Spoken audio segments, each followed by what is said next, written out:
నమస్తే. Welcome to Andhra Prabha. నేను మనస్విని.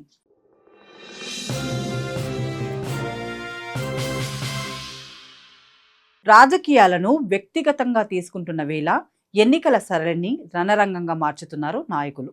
ప్రజల మధ్య విభజన వచ్చినా, ప్రజలు వర్గాలుగా విడిపోయి కొట్లాడినా సరే మనకు ఓట్లు రాలితే చాలు అనుకుంటున్న పరిస్థితి ఇప్పుడు నెలకొంది. తాజాగా తమిళనాడు సీఎం ఎంకే స్టాలిన్ కీలక వ్యాఖ్యలు చేశారు.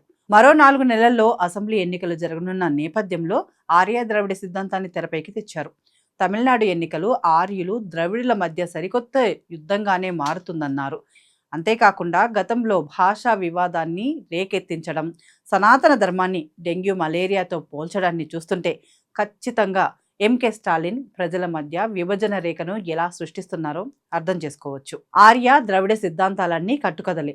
మనలను బ్రిటిష్ పాలకులు పరిపాలిస్తున్న సమయంలో విభజించు పాలించు అనే సిద్ధాంతంలో భాగంగా సృష్టించినవి. అలాంటి వాటిలో పట్టుకొని డిఎంకే పార్టీ కొన్ని దశాబ్దాలుగా తన రాజకీయాలను నడిపిస్తున్నాయి.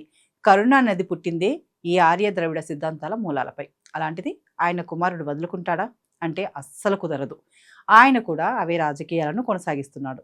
వీరి ఉద్దేశం ప్రకారం ఆర్యులు విదేశాల నుంచి భారత్ పైకి దండెత్తారని, దక్షిణ వాళ్ళు మాత్రమే నిజమైన భారతీయులు అంటారు. ఒకవేళ ఇది నిజమే అనుకున్నా ఇప్పటి వరకు ఈ విభజన రేకెందుకు?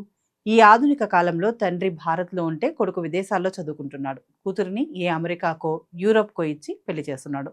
మన తెలుగు వాళ్ళు అమెరికాలో ఎక్కువగా నివసిస్తున్నారని మనం గర్వంగా చెప్పుకుంటున్నాం. మరి అమెరికా వాడు భారతీయులు మా దేశంలో ఉండవద్దని అంటే పరిస్థితి ఏంటి? ఈ ఆధునిక కాలంలో ప్రపంచమే ఒక కుగ్రామంగా మారిపోయింది. అలాంటిది తమిళనాడు నేతలు మాత్రం ఇంకా దశాబ్దాల క్రితం నాటి చేవదచ్చిన సిద్ధాంతాలను పట్టుకుని కూర్చుంటున్నారు. ఆర్యులు ద్రవిడులంటూ ప్రజలను రెచ్చగొడుతున్నారు. ఇదొకటే కాదు, భాషా వివాదంలోనూ ఇదే జరుగుతుంది. ఇప్పటి కాలంలో భాష ఒక్కటి నేర్చుకుంటే సరిపోదు. హిందీ, ఇంగ్లీష్తో పాటు ఫ్రెంచ్, జర్మన్, స్పానిష్ లాంటి భాషలను సైతం స్కూళ్ళల్లో బోధిస్తున్నారు. భవిష్యత్తులో ఎవరు ఏ దేశంలో ఉద్యోగం చేస్తారో తెలియదు. అక్కడికి వెళ్ళిన తర్వాత భాష ఒక అడ్డంకి కాకూడదు. సరిగ్గా ఇంగ్లీష్ రాక 25 ఏళ్లలో స్పోకెన్ ఇంగ్లీష్ క్లాసులకు వెళ్తున్న వారు ఎంతమంది ఉన్నారో ఇప్పటికే చూస్తున్నాం. అలా భాష అడ్డు కాకూడదంటే అన్నిటినీ నేర్చుకోవాలి. కానీ తమిళనాడులో మాత్రం హిందీని పూర్తిగా వ్యతిరేకిస్తున్నారు. హిందీ ఒక ఉత్తర భారతీయుల భాష అని, దానిని తామెందుకు నేర్చుకోవాలని అంటున్నారు. తాము తమిళ్ మాత్రమే నేర్చుకుంటామని చెబుతున్నారు. రైల్వే స్టేషన్లో తమిళ్, హిందీ, ఇంగ్లీష్తో ఊరి పేరు రాస్తే హిందీపై నల్ల పెయింటింగ్ పోయడం, హిందీ తెరియాదు పోడా అనే నినాదాలు ఇవ్వడం చేస్తున్నారు.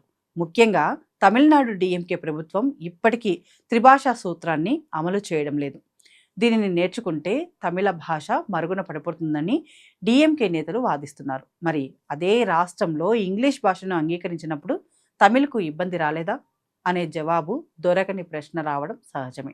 ఇక సనాతన ధర్మాన్ని వీళ్ళు తమ రాజకీయాలకు వాడుకుంటున్నారు. సెప్టెంబర్ 2023లో తమిళనాడులో జరిగిన ఓ కార్యక్రమంలో ఉదయనిధి స్టాలిన్ సనాతన ధర్మాన్ని డెంగ్యూ మలేరియాతో పోల్చారు.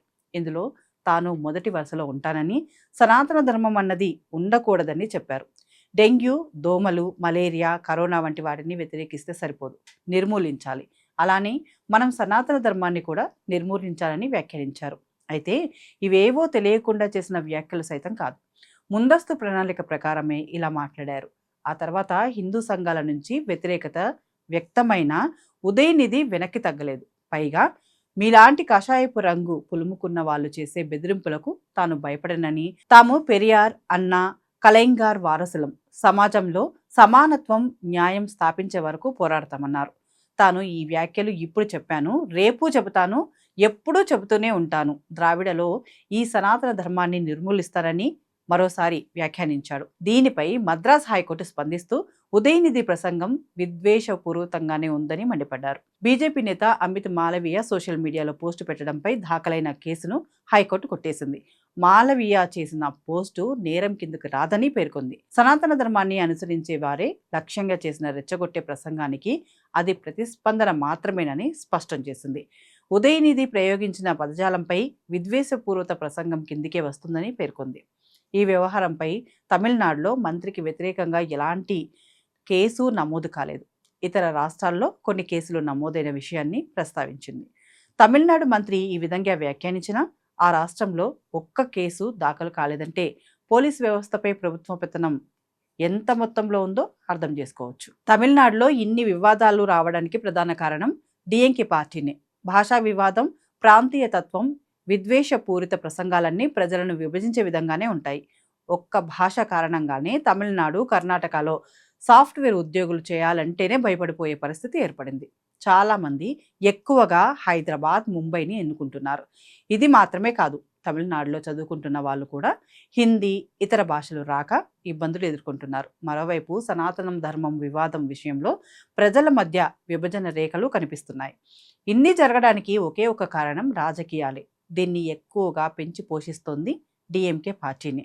ఆ పార్టీ ఇప్పటికైనా తన పంధాను మార్చుకోవాల్సిన అవసరం ఉంది. రాజకీయాలను వ్యక్తిగతంగా చూడటం కాకుండా గెలుపోటములుగా మాత్రమే పరిగణించాలి. లేకపోతే చివరికి నష్టపోయేది సొంత రాష్ట్ర ప్రజలే అన్నది మాత్రం గుర్తుంచుకోవాల్సిన అవసరం ఎంతైనా ఉంది. మరి ఈ విషయంపై మీ అభిప్రాయం ఏంటో కామెంట్లో తెలియజేయండి. అలాగే మా ఛానల్ని సబ్స్క్రైబ్ చేసుకోండి.